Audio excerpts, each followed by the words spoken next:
Hello students. In the last class we discussed the drawbacks of Rutherford's model, and just to overcome the objection raised against Rutherford's model of the atom, Niels Bohr proposed his atomic model. Niels Bohr, the name of the scientist is Niels Bohr. He proposed his atomic model in the year 1913.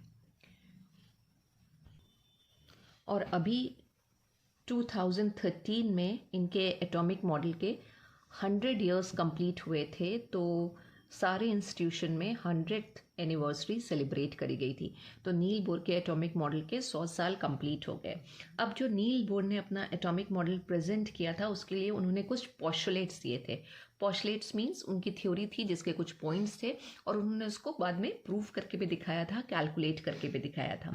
तो one by one हम उनके postulate, उनके जो model है जो उन्होंने propose किया था एटॉमिक मॉडल, उसके लिए जो उन्होंने पोस्टुलेट दिए थे उसको वन बाय वन डिस्कस करते हैं।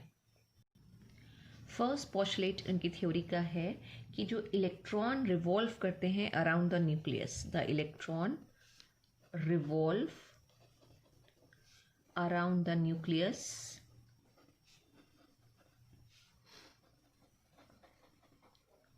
in a fixed circular path, in a fixed circular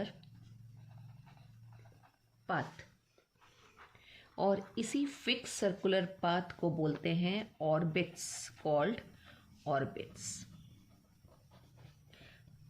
तो एक एटम है, हमने बात करी एटम के अंदर इलेक्ट्रॉन है, प्रोटॉन है, उनकी डिस्कवरीज हो चुकी थी। तो नील बोर ने भी वही बोला जो रदरफोर्ड ने कहा था कि जो इलेक्ट्रॉन है वो न्यूक्लियस के चारों तरफ रिवॉल्व करते हैं और एक फिक्स्ड सर्कुलर पाथ को फॉलो करते हैं, एक फिक्स सर्कुलर पाथ में वो मूव करेंगे और उनको हम और क्या बोलते हैं, ऑर्बिट्स। और ये जो ऑर्बिट्स हैं, इन ऑर्बिट्स की जो साइज है और एनर्जीज है ये फिक्स होती हैं। तो जब ऑर्बिट की साइज और एनर्जी फिक्स होती है तो ऑर्बिट्स को हम बोलते हैं स्टेशनरी ऑर्बिट्स।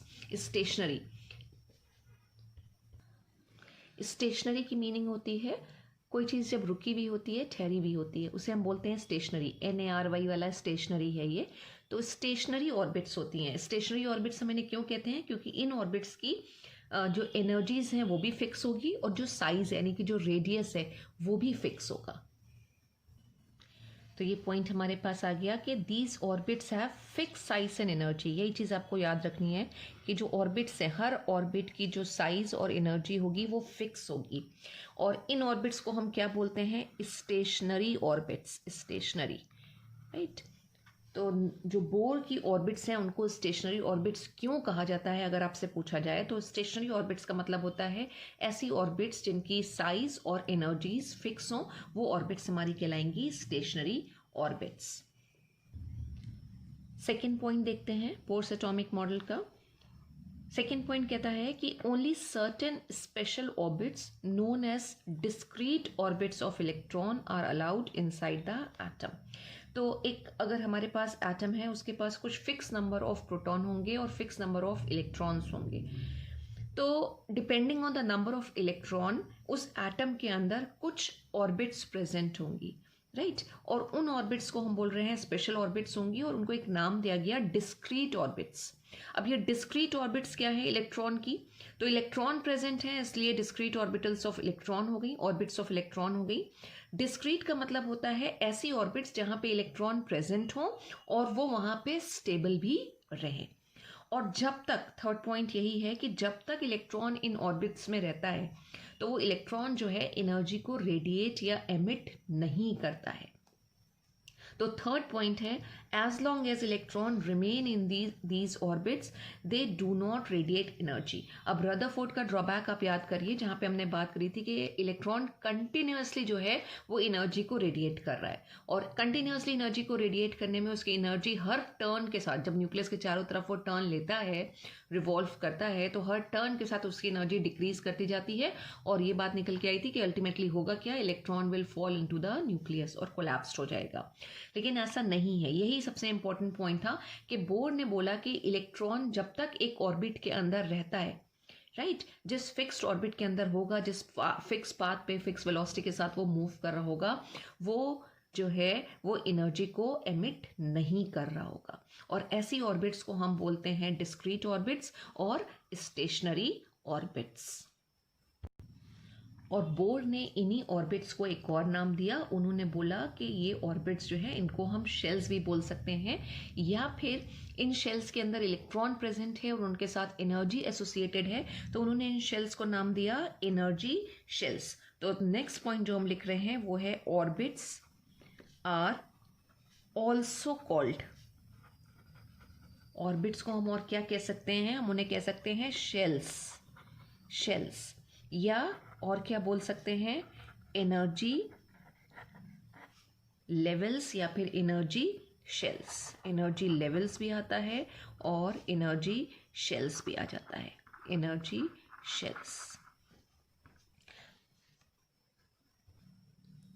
किसी भी इलेक्ट्रॉन के पास कितनी एनर्जी होगी वो इसी पे ही डिपेंड करेगा कि वो किस शेल में, किस ऑर्बिट में प्रेजेंट है और उस ऑर्बिट का साइज क्या है। तो जो नेक्स्ट पॉइंट हम लिख रहे हैं वो नेक्स्ट पॉइंट ये है कि the energy of an electron, the energy of an electron, electron को हम ई नेगेटिव से रिप्रेजेंट करते हैं, किस पे डिपेंड करेगी एनर्जी इलेक्ट्रॉन की, depends on the size of orbit, depends on the size of orbit या फिर शेल, शेल के साइज पे डिपेंड करती है। क्या डिपेंड करती है, इलेक्ट्रॉन की एनर्जी। अब रदरफोर्ड और नील बोर के सारे पॉइंट्स को अगर हम कंबाइन कर दें तो कुछ एटम का ये स्ट्रक्चर निकल के आ रहा है कि एटम के सेंटर में एक बहुत ही छोटा hard dense positively charge nucleus present है और इलेक्ट्रॉन जो हैं उसके चारों तरफ रिवॉल्व कर रहे हैं। और कैसे रिवॉल्व कर रहे हैं, उन्होंने कहा फिक्स सर्कुलर पाथ पे रिवॉल्व कर रहे हैं, राइट। ये जो हैं यहाँ पे इलेक्ट्रॉन्स प्रेजेंट हैं, नेगेटिवली चार्ज इलेक्ट्रॉन्स हैं जो प्रेजेंट है, राइट। और ये क्या है, जो फिक्स्ड पाथ पे ये इलेक्ट्रॉन घूम रहे हैं, ये इस तरह से, इनको हमने क्या बोला, इन्हीं को ही हमने बोला ऑर्बिट्स या फिर शेल। अब हमने कहा कि अगर इलेक्ट्रॉन की एनर्जी की हम बात करें कि एक इलेक्ट्रॉन के पास कितनी एनर्जी है तो किस पे डिपेंड करेगी, वो साइज ऑफ द ऑर्बिट पे डिपेंड करेगी। अब देखिए, अगर ये वाली आप देखिए, ये फर्स्ट शेल है, जो इनर मोस्ट शेल है, जो न्यूक्लियस के बिल्कुल पास वाली शेल है, वो फर्स्ट शेल कहलाती है, जिसको हम रिप्रेजेंट करेंगे, हम रिप्रेजेंट भी कर लेते हैं, हम के से रिप्रेजेंट करेंगे, राइट। उसके बाद जो सेकेंड शेल आ रही है वो एल, और ये जो थर्ड वाली है ये हो गई एम। तीन शेल्स हमने दिखाई हैं। तो ये जो के शेल है इसको हम बोलेंगे ये न्यूक्लियस के बिल्कुल पास है, न्यूक्लियस के एकदम पास है। और ये जो एम शेल है ये न्यूक्लियस से बिल्कुल दूर है, ठीक है, अवे जा रही है, काफी दूर है, डिस्टेंस ज्यादा है। तो जो shell nearest to the nucleus होती है उसके पास मिनिमम एनर्जी होती है, and the shell which is farthest from the nucleus have the maximum energy. तो अगर हम के शेल की बात करें, इसके पास मिनिमम एनर्जी होगी, मिनिमम एनर्जी। और जो एम शेल है वो न्यूक्लियस से दूर है, उसके साथ ज्यादा एनर्जी एसोसिएटेड होगी, राइट। अब इसको अगर हम इस टर्म में भी लिख लें कि सपोज के के साथ जो एनर्जी एसोसिएटेड है वो है E1, एल के साथ आ रही है E2, और एम के साथ सपोज जो एनर्जी एसोसिएटेड है वो है E3, ठीक है। के के साथ कितनी हो गई, E1। तो जो ऑर्डर फॉलो होगा वो ऑर्डर क्या फॉलो होगा, एनर्जी सबसे ज्यादा किसकी होनी चाहिए, थर्ड शेल की जो एनर्जी है, जो एम शेल की हम यहाँ पे बात कर रहे हैं, सबसे ज्यादा एनर्जी उसकी होनी चाहिए। E3 should be greater than E2 and E2 should be greater than E1। तो बाद में जब आप हायर क्लासेस में जाके एनर्जी का कैलकुलेशन करेंगे then you will find this order only. Actually होता क्या है कि जब इलेक्ट्रॉन लोअर से हायर शेल में जंप करता है तो वो एनर्जी को एब्जॉर्ब करते हुए जाता है। तो जैसे जैसे वो आगे की शेल्स में जाएगा एनर्जी को एब्जॉर्ब करता हुआ जाएगा, उसकी एनर्जी बढ़ती जाएगी। और अगर वो हायर से लोअर में आ रहा है, वापस आ रहा है, ठीक है, हायर से सपोज थर्ड शेल में है, फर्स्ट शेल में वापस आ रहा है, तो कैसे आएगा, एनर्जी को रेडिएट करता हुआ आएगा। और जब एनर्जी को रेडिएट करता हुआ आएगा तो एनर्जी उसकी लूज होगी, एनर्जी कम होती चली जाएगी, राइट। तो जैसे जैसे फर्स्ट से सेकेंड में गया, सेकेंड से थर्ड में गया, एनर्जी बढ़ती चली गई। तो हमें ऑर्डर क्या मिल रहा है, ये ऑर्डर। तो इसी में थ्योरी में अगर हम पॉइंट्स को कंटिन्यू करें तो अगर हम 6 पॉइंट की बात करेंगे तो 6 पॉइंट हमारा ये हो जाएगा कि जो शेल्स हैं, जो मेन शेल्स है जहाँ पे हमारे इलेक्ट्रॉन प्रेजेंट हैं, उन शेल्स को हम कैसे डिनोट करते हैं? शेल्स आर रिप्रेजेंटेड बाय कैसे हम डिनोट करेंगे? कैपिटल के से। फर्स्ट शेल जो है वो कैपिटल के से हम रिप्रेजेंट कर रहे हैं, के आती है और उसके बाद L, M, N, O and so on, right. तो जो फर्स्ट शेल है वो के शेल होगी और इसको रिप्रेजेंट करने का दूसरा तरीका क्या है? हम एन लेके चलते हैं नंबर ऑफ शेल के लिए, ठीक है। तो इसको और हम कैसे रिप्रेजेंट कर सकते हैं? एन अगर हमने नंबर ऑफ शेल के लिए लिया तो फर्स्ट शेल जो के शेल है इसको हम 1 से रिप्रेजेंट कर सकते हैं, एल 2, एम के लिए थर्ड शेल, एन के लिए fourth, fifth and so on. तो यहाँ पे जो हमने लिखा था के, ठीक है, ये बेसिकली क्या होगी? First shell. एल क्या हो जाएगी? हमारी सेकेंड शेल और एम क्या है? Third shell. अगर इस साइड में हम लिख लें तो यहाँ पे अगर हम बात करें ये है N1 फर्स्ट शेल, ये हो जाएगी हमारी N2 सेकेंड शेल और ये जो लास्ट वाली है इसके लिए अगर हम n की वैल्यू लिखें तो क्या हो जाएगी? 3 शेल्स हैं। तो शेल को रिप्रेजेंट करने के कितने तरीके हो गए आपके पास? 2 तरीके से आप शेल्स का नंबर को रिप्रेजेंट कर सकते हैं। आइदर आप नंबर्स ले सकते हैं 1 2 3 4 5 या फिर आप अल्फाबेट्स ले सकते हैं, लेकिन स्टार्ट आप के से करेंगे, KLMNOP, इस तरह से शेल्स का रिप्रेजेंटेशन आता है। अगेन फिर जो सबसे इंपॉर्टेंट चीज़ है वो ये कि जब तक इलेक्ट्रॉन इन शेल्स में प्रेजेंट होंगे वो एनर्जी को रेडिएट नहीं करेंगे। जब वो अपनी पोजिशन चेंज करेंगे, यानी अगर वो लोअर से हायर शेल में जा रहे हैं तभी वो एनर्जी उसमें चेंज होती है। चाहे वो लोअर से हायर शेल में जाए और चाहे वो हायर से लोअर में आए, दोनों ही कंडीशन में तभी एनर्जी चेंज होगा। अदरवाइज जब तक वो एक स्टेशनरी ऑर्बिट में अपनी फिक्स और पाथ पे रिवॉल्व करते रहते हैं, घूमते रहते हैं सर्कुलर पाथ पे, तब तक उनमें कोई भी एनर्जी चेंज नहीं होता है।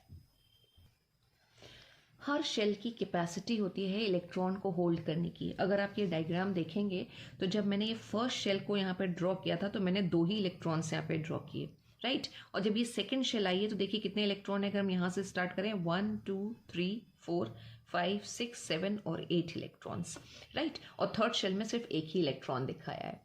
तो हर शेल की एक कैपेसिटी है इलेक्ट्रॉन को होल्ड करने की, और वो कैपेसिटी हम किस रूल से निकालते हैं? हमारे पास एक रूल है जिसे हम बोलते हैं बोर-बरी रूल, और या फिर 2n² rule. Rule is called Bohr Bury rule और 2n² रूल, ठीक है। ये क्या बताएगा? ये हमें यही बताएगा कि एक पर्टिकुलर शेल के अंदर कितने इलेक्ट्रॉन रिसाइड कर सकते हैं। एक पर्टिकुलर शेल के अंदर कितने इलेक्ट्रॉन होंगे। जस्ट नाउ हमने शेल को कैसे रिप्रेजेंट किया? स्मॉल n से रिप्रेजेंट किया।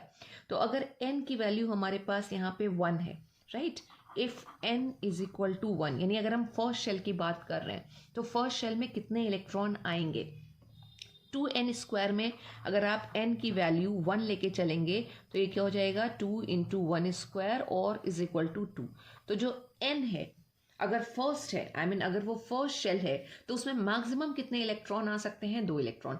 2 से कम हो सकते हैं। जैसे हाइड्रोजन है, उसके पास सिर्फ एक ही इलेक्ट्रॉन होता है तो उसके पास एक ही शेल प्रेजेंट होगी, एक ही डिस्क्रीट ऑर्बिट होगी, और जो इलेक्ट्रॉन है वो एक ही है तो वो उसी एक डिस्क्रीट ऑर्बिट में या फिर ये कहें के शेल में प्रेजेंट होगा। तो 2 से कम हो सकते हैं, 2 से ज़्यादा फर्स्ट शेल में नहीं हो सकते। सेम वे अगर n की वैल्यू हमारे पास 2 आ रही है, यानी अगर हम सेकेंड शेल की बात कर रहे हैं तो 2n² रूल अगर हम अप्लाई करेंगे तो ये हो जाएगा 2 × 2², जिसको हम 2 × 2 लिख सकते हैं। तो कितने इलेक्ट्रॉन यहाँ पे होंगे? 2 2 ज़ा 4 और 4 2 ज़ा 8। 8 इलेक्ट्रॉन प्रेजेंट हो सकते हैं सेकेंड शेल के अंदर। तो 2n² रूल से हम ये बता सकते हैं कि एक शेल के अंदर कितने इलेक्ट्रॉन आएंगे, और एक शेल की जब कैपेसिटी या उसको इलेक्ट्रॉन होल्ड करने की जो उसकी कैपेसिटी है जब वो ओवर हो जाती है, जैसे अगर फर्स्ट शेल में 2 इलेक्ट्रॉन कंप्लीट हो गए तो थर्ड इलेक्ट्रॉन कहाँ जाएगा? वो फिर सेकेंड शेल में मूव करता है, राइट। तो मैक्सिमम जो उसकी कैपेसिटी है उसके ऊपर इलेक्ट्रॉन नहीं होंगे। Again I am repeating, first shell में मैक्सिमम 2 इलेक्ट्रॉन हो सकते हैं। अगर हमने 3 इलेक्ट्रॉन यहाँ पर दिखाए फर्स्ट शेल में तो वो गलत हो जाएगा, क्यों गलत हो जाएगा? क्योंकि फर्स्ट शेल में 2 से ज़्यादा इलेक्ट्रॉन नहीं आ सकते। तो हाइड्रोजन के केस में एक ही इलेक्ट्रॉन होता है, हीलियम के केस में 2 इलेक्ट्रॉन होते हैं। लेकिन जब हम लिथियम की बात करते हैं जिसका एटॉमिक नंबर 3 है, उसके पास 3 प्रोटॉन और 3 इलेक्ट्रॉन है। तो अगर हम लिथियम का स्ट्रक्चर ड्रॉ करें, लिथियम के एटम का स्ट्रक्चर ड्रॉ करें, तो फर्स्ट शेल में फिर हमें 2 इलेक्ट्रॉन दिखाने हैं और जिसका थर्ड इलेक्ट्रॉन है वो सेकंड शेल में दिखाना है। यहाँ टोटल हमने 11 इलेक्ट्रॉन दिखाए हैं, तो यहाँ पे this could be a structure of sodium atom. क्यों सोडियम एटम का ये हो सकता है स्ट्रक्चर? क्योंकि सोडियम का एटॉमिक नंबर 11 होता है, उसके पास 11 प्रोटॉन और 11 इलेक्ट्रॉन होते हैं। और यहाँ पे जो हमने ये इलेक्ट्रॉन्स टोटल लिए हैं इस डायग्राम के अंदर, इस स्ट्रक्चर के अंदर, वो टोटल हमारे 11 इलेक्ट्रॉन्स हैं। So dear students, this is about Bohr's atomic model, जिसके लिए नील्स बोर को 1922 में नोबेल प्राइज़ भी दिया गया, क्योंकि काफ़ी चीज़ें जो क्लियर नहीं थी रदरफोर्ड के मॉडल से, वो नील बोर के एटॉमिक मॉडल के साथ क्लियर हो गई। Thank you so much students.